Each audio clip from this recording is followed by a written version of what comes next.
I'm going to explain why it's not too late to start investing in property after you're 30 years old. Many people think they've missed the boat or they've lost the opportunity, but by the end of this video, you'll understand that if anything, in some cases, investing after 30 could actually be more beneficial for you. And if you are looking to invest after you're 30 years old, I'm going to run through the numbers and lay out the kind of returns and money you could be making. So by the end of this video, hopefully you'll be convinced to get started in property as soon as possible.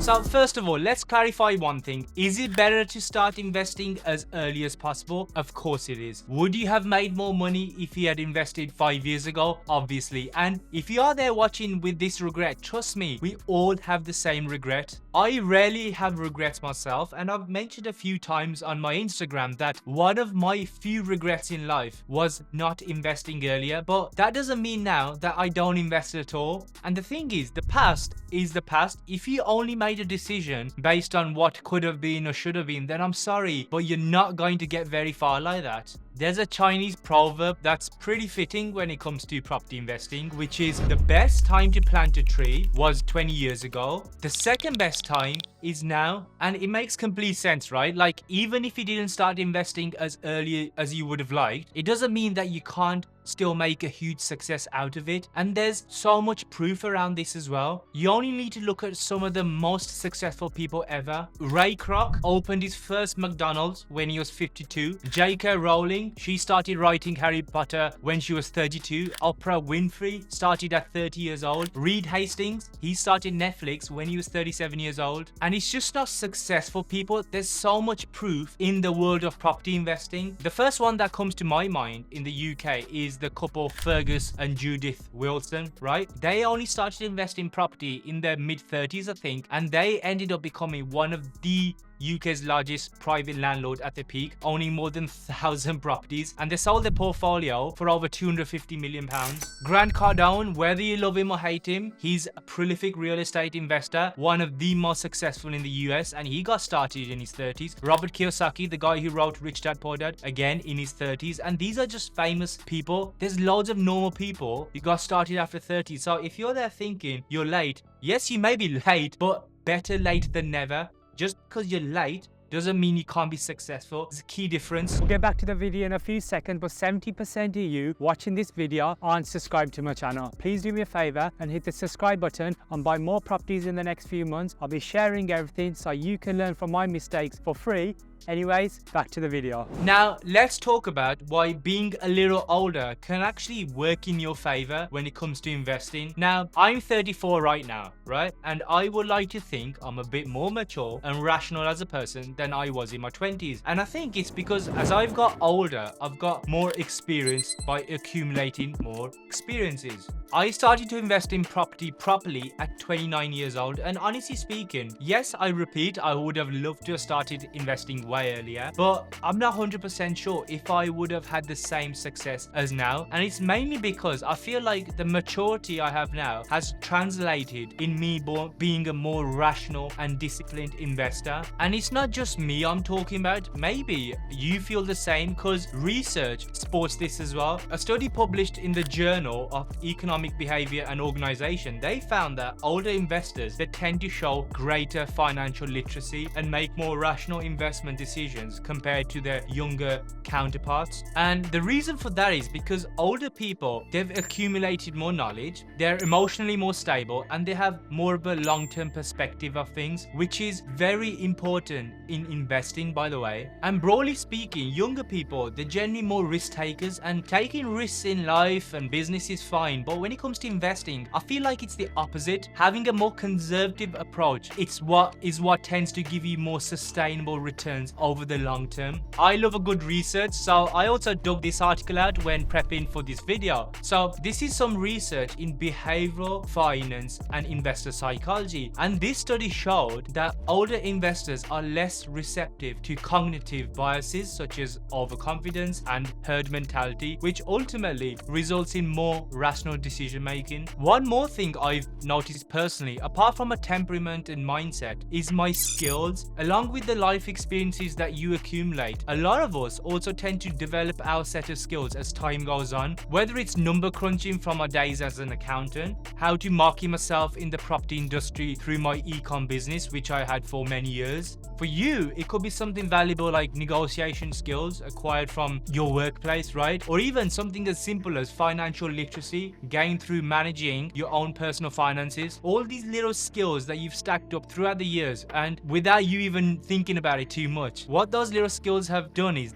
they can end up having a big impact on your property journey. Another key reason why it's not too late to start investing even after your 30s, and this one is massive, right? It's because property is a long-term game. And what I mean by that is that unlike day trading or the speculative assets or ventures like crypto, for example, property is a game measured in decades rather than days or weeks.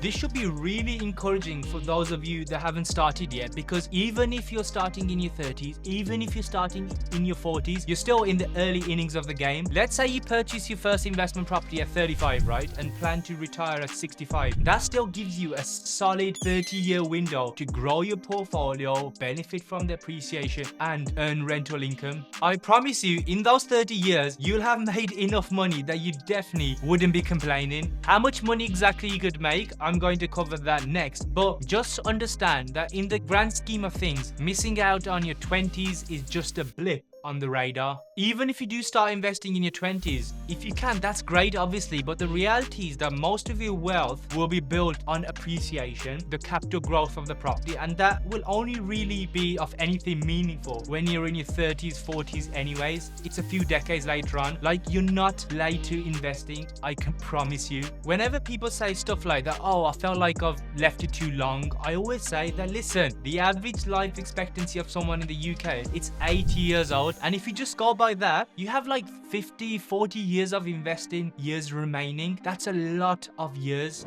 Now, the most important part of this video, which is money. Because let's be honest, no matter how many of these real life examples, studies, or facts that I show you, the reality is nothing is more convincing than showing you how much money there is to be made, even if you start investing after your 30s. So what I'm going to do is I'm going to use a simplified example to demonstrate the potential returns of property after starting at age 30. To keep things simple, I'm going to assume that you want to invest until you're 30, then retire early, happily sell everything, and then reap the rewards of your investments. Okay, just remember guys, this is like a hypothetical example. It's not actual returns because no one can predict the future. However, I don't think that I'm going to be a million miles away from that prediction, but either way, the point of this example is to show you what's possible, and I kind of want you to start getting FOMO now. Okay, so let's say number one, you purchase a property for £250,000 at age 30 with a mortgage deposit of £62,500. Number two is that the property generates a rental yield of 6% annually, which is pretty basic really. That works out to £15,000. And the final thing is that we'll assume a conservative annual property appreciation rate of 3.5%. So if the purchase price is £250,000 and your deposit being £62,500, the remaining £187,000 will be your mortgage amount. And assuming a 25-year mortgage term at a rate of 4%, your annual interest will be £7,500 or £625 a month. We already know the annual rent is £15,000, which works out to £1,250 a month. If you account for 10% management fees, keep 5% for voids, and a 10% contingency for future repairs, that's £313 a month in expenses. So deduct your monthly rent by your monthly mortgage and expenses, that's £313 a month in cash flow that you would get to keep each month. Okay, so £313 a month. But that figure is just for 1 month though. If you times it by 12 to get to £3,750 for the year, and then times it by 30 because that's how long you'd be investing for, that's £112,000, right? Are you telling me that you wouldn't be happy with that £112,000? But it gets even better though, because yeah, cash flow is great, fantastic, but the real money will be made by appreciation. And let me show you what I mean by real money. So earlier on I said that we'd use a 3.5% as the annual appreciation rate, which is realistic. But you know what, just so you don't think I'm like trying to be biased here or overinflating numbers, let's use a 2.5% appreciation rate instead. So if you put it into this appreciation calculator starting from 250k and using a 2.5% appreciation rate for the 30 years that you're investing for, that means your property's final value will be £463,000. Deduct your 250k purchase price, that's a profit of £213,000. Add the 112k you got from the cash flow, that's a combined profit of £325,000, which is just nuts. And yes, there will be tax to pay, so let's keep things simple and let's use the 19% corporation tax just for easy maths. You take home £264,000, actually £264,048.68 to be precise. Now guys, I could go on about lost opportunity, how if you don't invest your money, it's getting eaten up by inflation and the other things out there. But the truth is that if £264,000, over £250,000 from just one property after tax doesn't convince you, then nothing ever will. And if you're convinced and want to learn more about property, then I'll put a video up called Buy to Let Basics for Beginners. It's a full guide, so go watch that video and I'll see you soon.